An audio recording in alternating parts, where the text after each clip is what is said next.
All right, so I'm gonna go on a bit of a rant about comment sections, not just YouTube, mostly YouTube though, probably. Uh, I've spent a lot of time reading comments, more than I like to admit, and they suck. So, what is their intended purpose?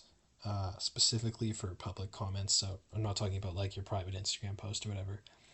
But I would say the main purpose is to have constructive discussion, and sometimes this does happen, especially on informative content with not a lot of views.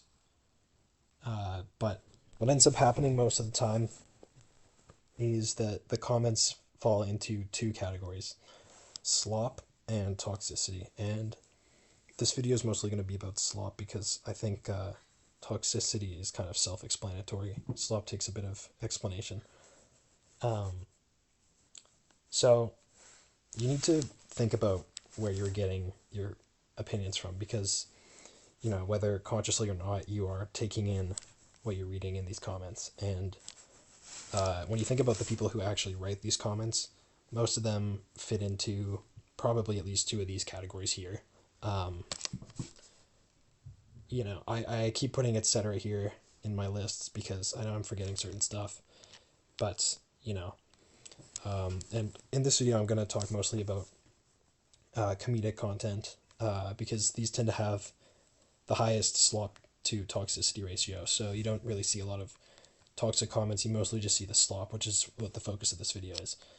Um, so generally, in these funny videos, every comment can be seen as a variation of funny video or funny thing in video. And it doesn't have to be the word funny. It could be original, could be, stuff like that. It's generally funny. And you can get this point across in a variety of different formats. Like the same five jokes over and over again. And these jokes, they sort of go in and out of style. Um, and you repeat them to fit the context of the content. The jokes sort of give the illusion of progress and how they change over time. You'll see different jokes, but they're always the same idea. And I like to call these plug and play because you really just attach the joke to whatever the topic of the video is. And in fact, some types of comments, you don't even need to do that. So this one, for example, you've probably seen before. You can post this on literally anything you see on YouTube and you'll get likes. But generally, it'll require a little bit more effort.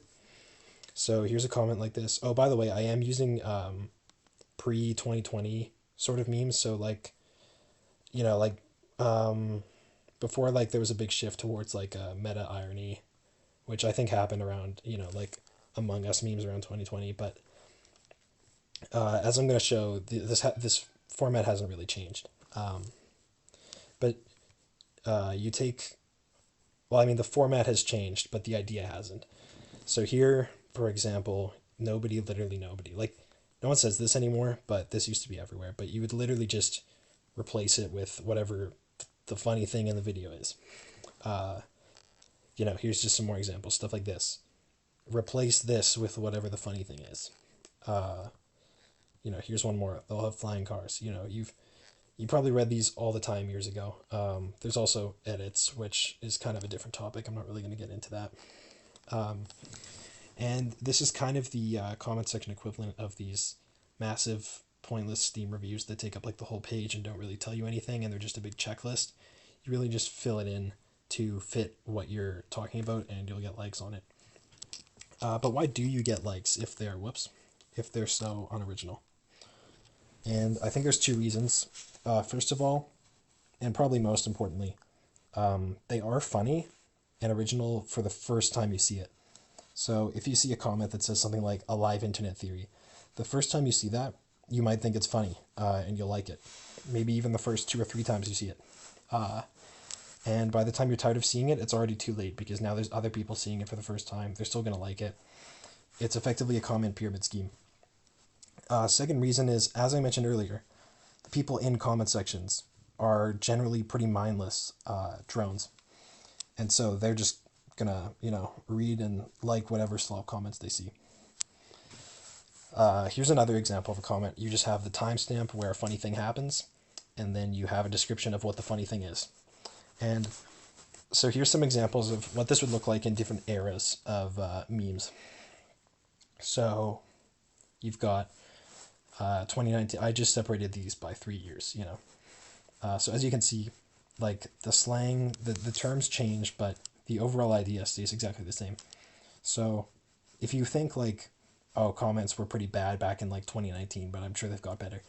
I used to think that too, but like the more I look at it, the more I'm like, it's really just the same concepts with changing slang.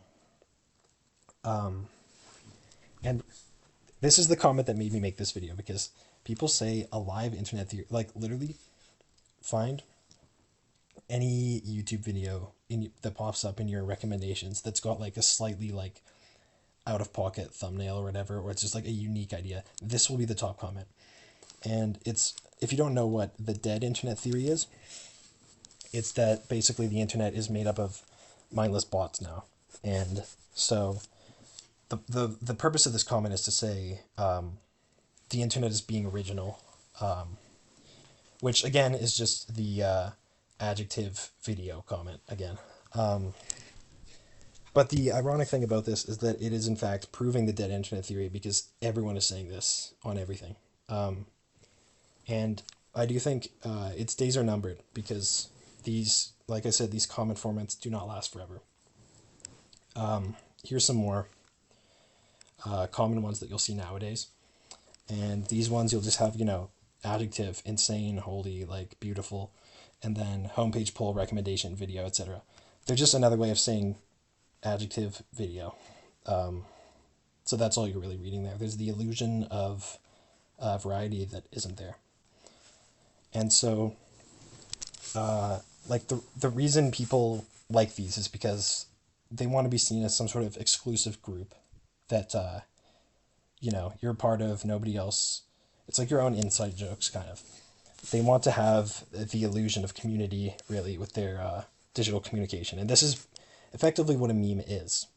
And so you'll see people trying to keep things niche, and you'll probably see people under literally the most mainstream topics in the world say elite ball knowledge, because they so want to desperately believe that the things they know about are so niche and so original and so them, when really like everyone knows about this. So here's an example of someone using the song All I Need from In Rainbows, which is made by Radiohead, like one of the most mainstream rock bands of all time. And people are saying, stop giving out peak music to normies. I would say the who's watching in whatever year comments also fall under this, because they give the illusion of like, oh, I'm watching it this year, but everyone is. Everyone who's seeing that comment is. And so the way people are talking is kind of sort of becoming...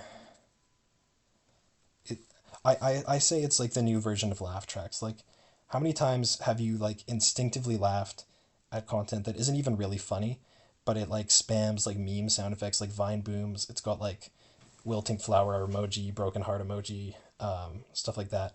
You know, like the screen flashes white, people's voices speed up and slow down, and it's just like, what's happening isn't even really funny. You're just conditioned to think that it is. Maybe there was something that did that was funny, and now you're thinking about it. So you are conditioning yourself. You know, if you write "this is funny," that's just like a statement. If you write "TS frying me," that is funny to most people on the internet. And so slang is changing. Like, people say unironically and genuinely now, but it's the same way that people used literally like 5 or 10 years ago.